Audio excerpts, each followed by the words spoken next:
Om shanti to all the divine souls. आज 9 जून 2025 की बाप दादा की मुरली है। मुरली का सार है, मीठे बच्चे, तुम सारे विश्व पर शांति का राज्य स्थापन करने वाले बाप के मददगार हो। अभी तुम्हारे सामने सुख शांति की दुनिया है। प्रश्न है, बाप बच्चों को किस लिए पढ़ाते हैं?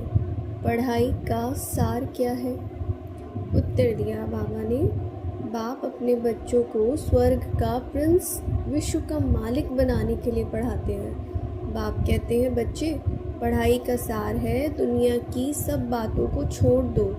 ऐसे कभी नहीं समझो हमारे पास करोड़ है, लाख है, कुछ भी हाथ में नहीं आएगा कि विनाश काल में तो सब जाएगा। इसलिए अच्छी रीति पुरुषार्थ करो, पढ़ाई पर ध्यान दो। धारणा के लिए मुख्य सार पहला है, सवेरे सवेरे उठ पैदल करते बाप को याद करो। आपस में यही मीठी रूह रिहान करो कि देखे कौन कितना समय बाप की याद में रहता है। फिर अपना अनुभव सुनाओ, एक दूसरे से कंपटीशन करो, इस तरह से हेल्दी कंपटीशन।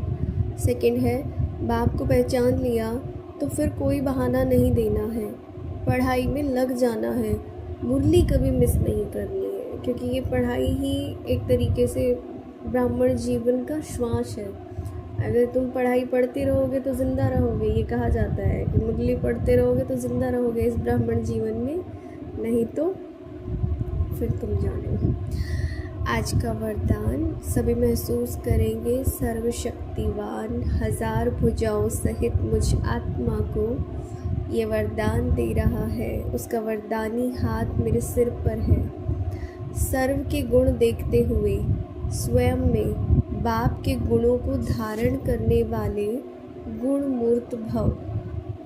संगम युग पर जो बच्चे गुणों की माला धारण करते हैं वही विजय माला में आते हैं। इसलिए होली हंस बन सर्व के गुणों को देखो और एक बाप के गुणों को स्वयं में धारण करो। यह गुण माला सभी के गले में पड़ी हुई है। जो जितने बाप के गुण स्वयं में धारण करते हैं उनके गले में उतनी बड़ी माला पड़ती है। गुण माला को सिमरन करने से स्वयं भी गुण मूर्त बन जाते हैं और इसी की यादगार देवताओं और शक्तियों के गले में माला दिखाई जाती है। वो कौन सी माला है? गुणों की माला। स्लोगन है आज का, साक्षीपन की स्थिति ही यथार्थ निर्णय का तख्त है। तुम सही निर्णय किस तख्त पर बैठकर ले सकते हो? साक्षी दृष्टा की स्टेज पर। जब तुम साक्षी हो जाते हो अपने पार्ट से, दूसरों के पार्ट से कंप्लीट, तब सही डिसीज़न ले सकते हैं। अव्यक्त इशारे, आत्मिक स्थिति में रहने का अभ्यास करो, अंतर्मुखी बनो।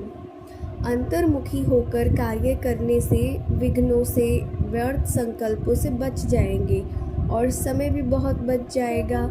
जो अंतर्मुखी रहते हैं उनमें स्मृति की समर्थि भी आती है और आत्मा रूपी नेत्र पावरफुल बनता जाता है, जिससे यदि कोई भी विघ्न आने वाला होगा तो ये महसूसता आ जाएगी कि आज कोई पेपर आने वाला है। तो जितना पहले से मालूम पड़ता जाएगा तो होशियार होने के कारण सफलता पा लेंगे। अच्छा, ओम शांति।